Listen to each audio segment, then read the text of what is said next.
So we do hope that you learned a thing or two from that clip we just played on cholera. In studio with us, we do have Sipho Kapumba, and you know what that means. It is time for our catch-up segment, catching up on some of the big news stories that took place in the last 7 days.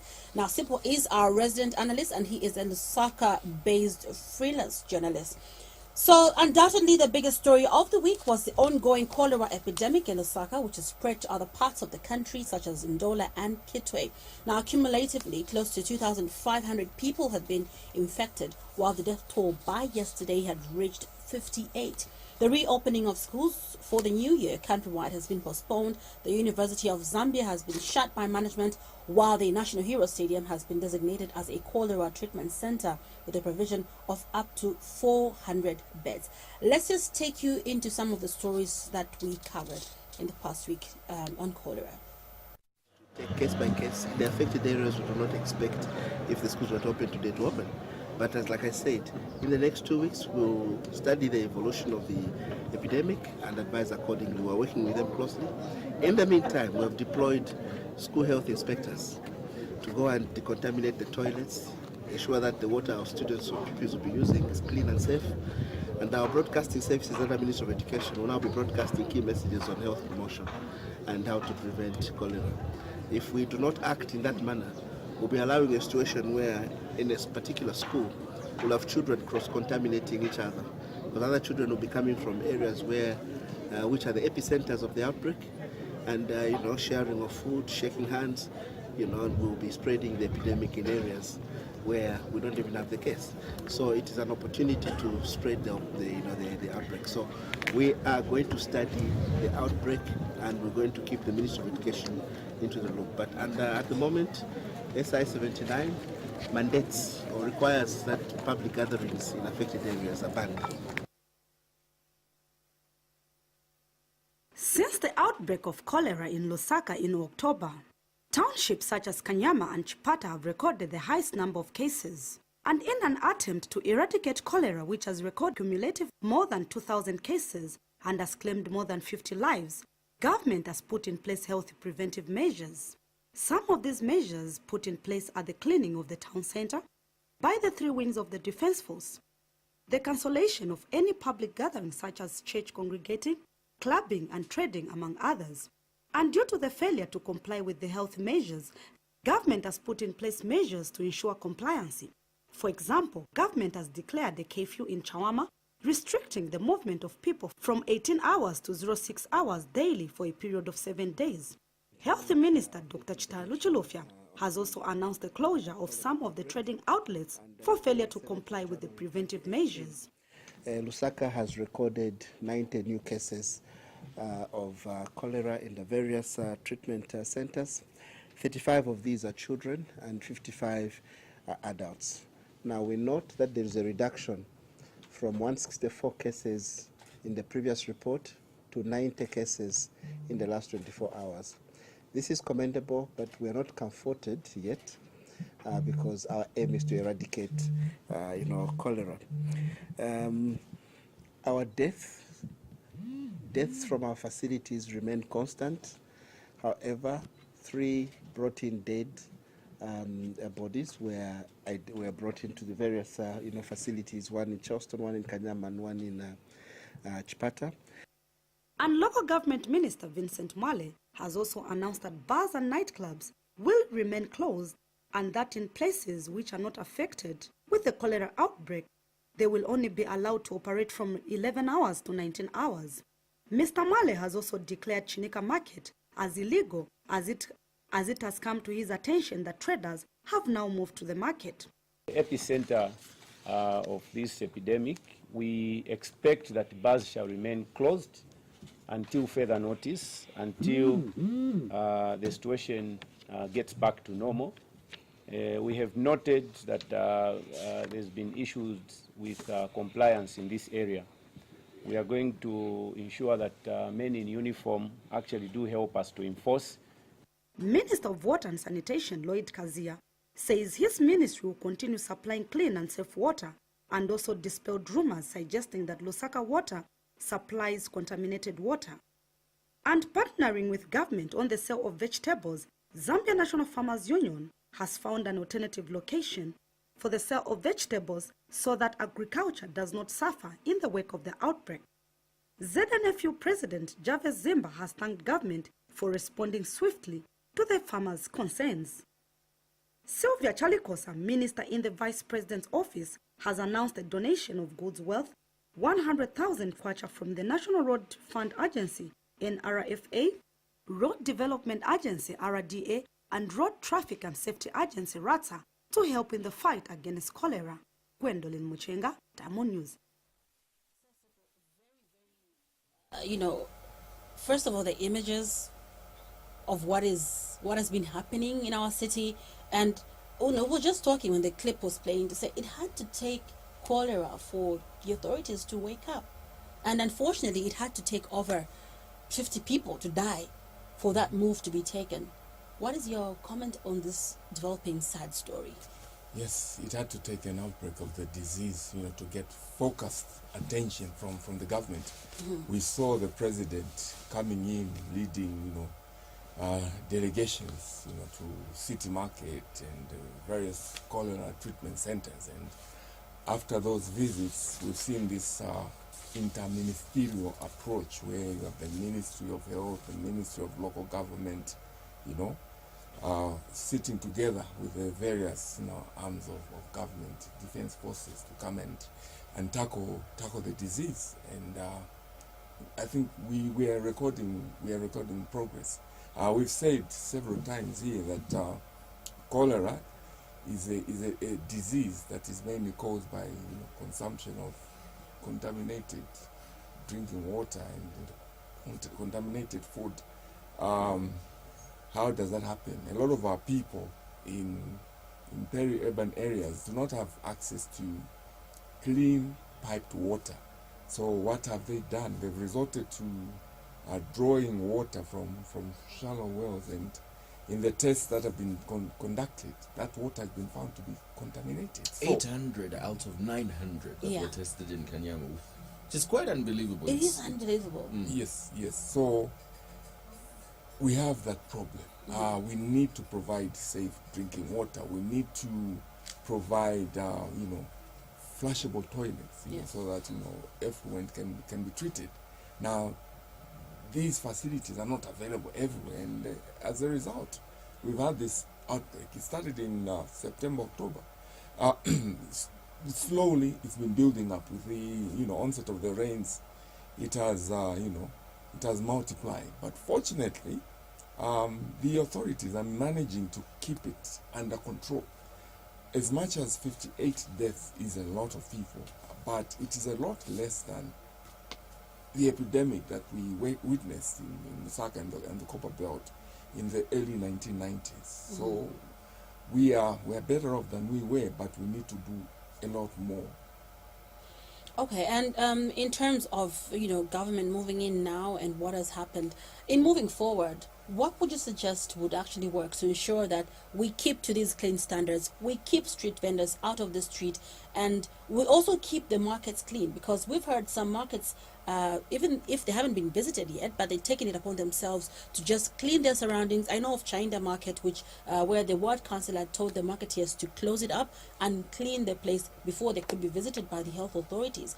But this is something that we know that these markets could have done before all this. They were seeing the dirt, they're probably, maybe hearing of one person diarrhea maybe here or there, but they kept it like that. In moving forward, what would be the best solution to ensure that we don't go back to this situation? We've lived under these filthy conditions for a very, very long time. From way back in the 1980s, and it's normal because we haven't had an outbreak. We've taken it for granted that we are okay. Yes, in various markets, when you go there, you have open, drainages, full of dirty water, foul smelling. Now, the disease has brought reality, on us, and we, as a country, we need to change our attitude entirely. We need to make sure that our trading places are clean. We provide proper, facilities for the traders. vending should be done from designated places. And one of the complaints that the vendors have had for many years is that there's no space in the market. So let's expand the markets. And why do vendors, trade from the streets? Because people are buying from the streets. We've become very, very lazy. I remember when I was young, I would have to walk about 3 kilometers to the market to buy vegetables. There was no street vending back then, but over the years, we've allowed street vending to creep in, despite, laws being there which ban street vending.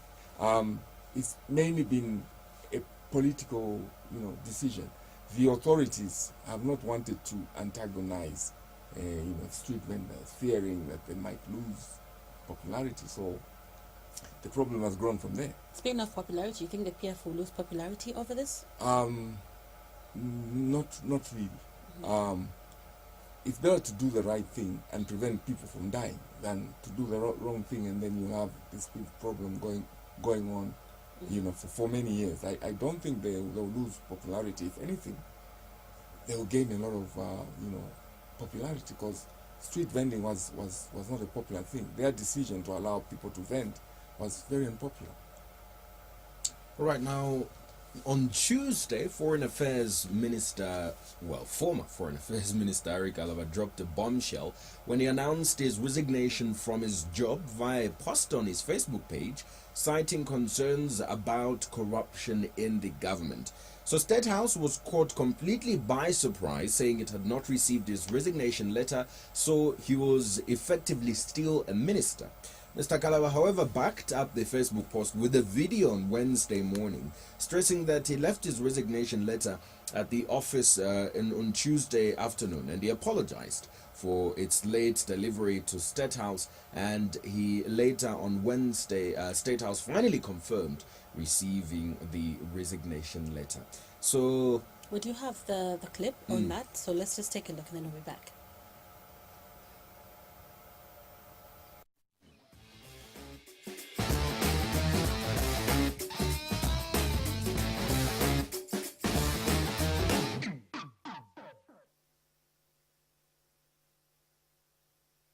After serving as Foreign Affairs Minister after serving for 4 years, Harry Kalaba vowed to remain a Member of Parliament for Bahati constituency. In his resignation, Mr. Kalaba said he could not continue in government and watch those who are expected to end corruption being the ones in the forefront of looting public resources. His decision not to step down as Bahati MP has a lot of question marks, as the Patriotic Front do not want him to continue serving as an MP if he does not want to work with President Edgar Lungu. PF Luapula Provincial Chairperson Nixon Chilangwa says he is in possession of a petition from various party structures where the youth wants Kalaba to leave, because they think if Mr. Kalaba cannot work with government, how can he work with the party? Mr. Chilangwa, who could only be reached via mobile, says the youths have also said that if Mr. Kalaba is alleging corruption in government without evidence, then he is putting the name of the party to shame.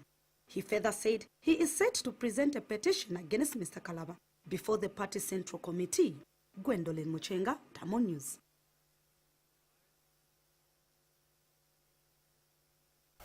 All right, so a very interesting occurrence on Tuesday last week. But in general, were you surprised by the resignation of the Foreign Affairs Minister, Harry Kalaba? Yes, I was surprised. The Foreign Affairs Minister the position is senior in cabinet, in government, and the Foreign Affairs Minister is very often seen to be in the company of the President. President Lungu has undertaken a number of foreign trips, and this is something that we have discussed on the program, and ahead of each trip you find the foreign minister travels, in order to meet the president, wherever he has gone for various engagements. So it is generally believed that the Minister of Foreign Affairs is very close to the head of state, and we've had in some countries people that have served as foreign minister graduating to become leaders of those nations. So yes, the resignation came as a surprise, and the reasons that he cited, massive corruption in the government. He says people are more focused on accumulating wealth instead of serving the people, and he said that he has struggled for a long time, with coming to terms with the reality in government, where essentially, as the report said, there's massive looting, and apparently the appointing authority is not doing anything about it. So, yeah, it was a bombshell indeed. Wasn't it a little bit of an indication when he announced that he was ready to pay back the money that he got paid whilst he served illegally as minister together with the other ministers? Don't you think that's where it all started? Well, perhaps if we look at it in hindsight, we can make a connection there. So you have this minister taking a different position on the repayment of of the money that were earned when they were serving after the dissolution of parliament. And we know very well, it was rumored that a position had been taken, or the other ministers had been advised not to be quick to pay while issues are being resolved. But he was straightforward. He said, I'm paying back what I earned. Can I be told how much I owe? So yes, it could have been an indication, but not so much. Well, from what he has said, it seems as though there are problems within the ruling party. Dr. Chimba Kambwili, the consultant for the NDC, has been hammering on the issue of corruption in PF, and right up till now, Dr. Kambwili is a PF member, so we have a cabinet minister, serving, validating what Dr. Kambwili has been saying. So there is a big problem, and this problem needs to be looked into. So the question is, what's the way forward? Do we need a commission of inquiry? The problem, unfortunately, seems not to be settling well, especially with some members of the the leading Patriotic Front, because there's some that have actually been calling for the Bahati Member of Parliament to resign in that position as well, but he has insisted that he's going to continue serving in his position as Member of Parliament because he was given the mandate by the people of Bahati. Their argument is, if you're going to allege that there is corruption, why are you insisting on remaining in a party, that is presiding over corruption? So it's better for you to leave. Perhaps the argument, is valid. Mr. Kalava should resign and, face the electorate. But then he says, no, I don't want to do that. But I don't want to cause a wastage of public resources in a by-election. But so what about, what is the role of the Anti-Corruption Commission in this? Because they have heard, I'm sure they've seen, that, Harry Kalava is making all these, allegations, corrupt people in his in this government. But then what about the issue of him being put to task to say, you made these allegations, it means you've got information, and withholding information, we all know that it's a crime. If you've got information and you are withholding it, especially from the authorities, isn't he supposed to be questioned to say, give us the names, give us the evidence, give us what you know about this alleged corruption that you're talking about in this government that you have served in the last 4 or so years? They're quiet. Indeed, Mr. Kalava's allegations of corruption were vague. It was a blanket allegation. He did not go into specifics. He hasn't told us whether he's going to hold a press conference to give the details of that corruption, or is he going to take the position that Dr. Kambwili has taken and articulate these issues in Parliament? We don't know. Now, as long as there is no specific allegations, it becomes difficult for the investigative wings to move in.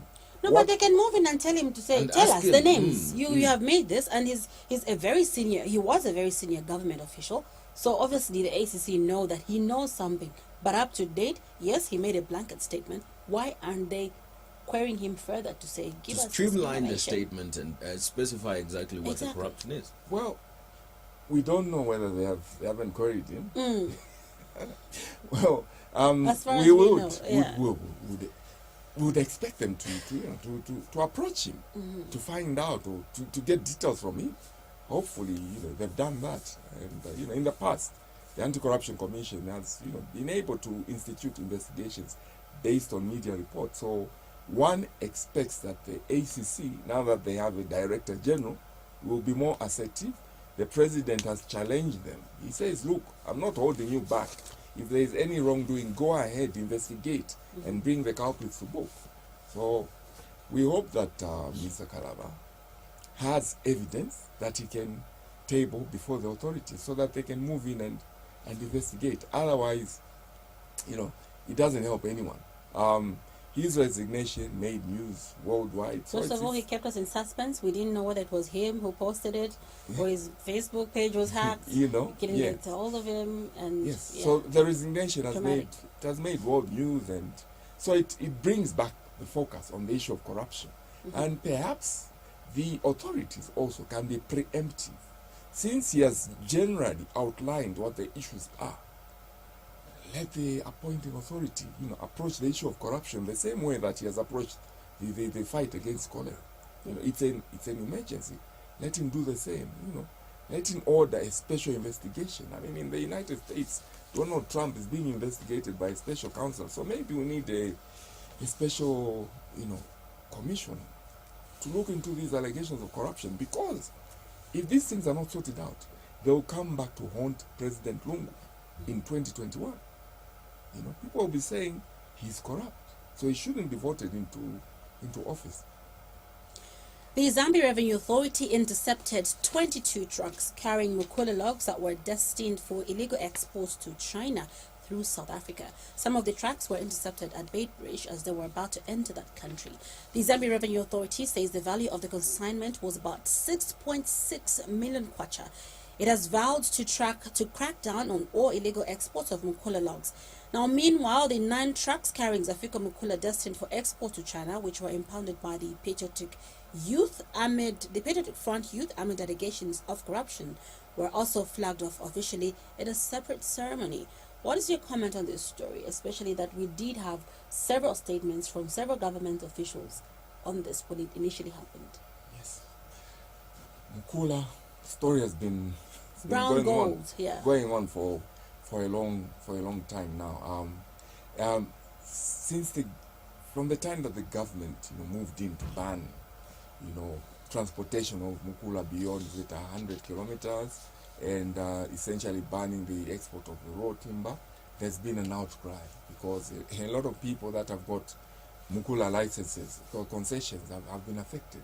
They're unable to export the trees, and so recently Zafiko was authorized to export some impounded mukula trees and trees that were forfeited to the state, having been found to have been illegally harvested, and but PF youth, intercepted trucks that were exporting that mukula, and there was, allegations of corruption, but authorities, explained that that was a properly sanctioned export, and the timber was able to move. But what was surprising is that those truck drivers didn't have the documentation at that time. During the seizure by the PF youth, I think there's a lot of misinformation going on. I doubt that they didn't have documentation. They must have had the documentation. And then the following week, we have ZRA impounding those 22 trucks. 22 container trucks, that's a lot of mukula.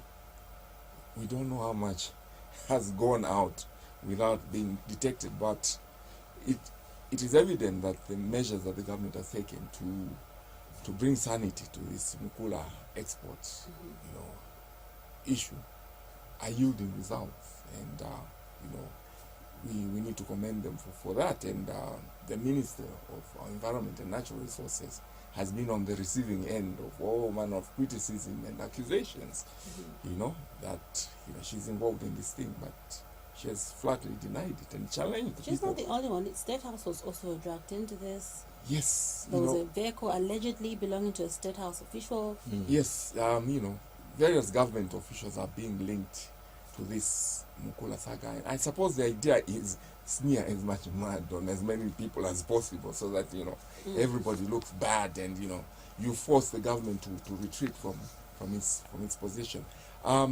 So we are exporting raw Mukula. It's a very valuable hardwood, highly prized in China for traditional Chinese furniture. Let's add value. That was the government's intention on the banned exports, for us to add value. So let's encourage investment in timber processing, manufacturing of furniture right within the country. Our capacity to produce quality furniture is almost non-existent. So we need to invite people with capital and technology to set up those businesses here, so that we can add value and become an exporter of quality wood, furniture products to the region and for local consumption as well. All right. Thank you so much for coming through this morning on the catch-up segment. Thank you for being with us. We're going to take a break, and then when we come back, we are going to continue with the Diamond Breakfast with a highlight of 2017 in cases of gender-based violence and child abuse as compared to the ones that were recorded in 2016. Do stay tuned.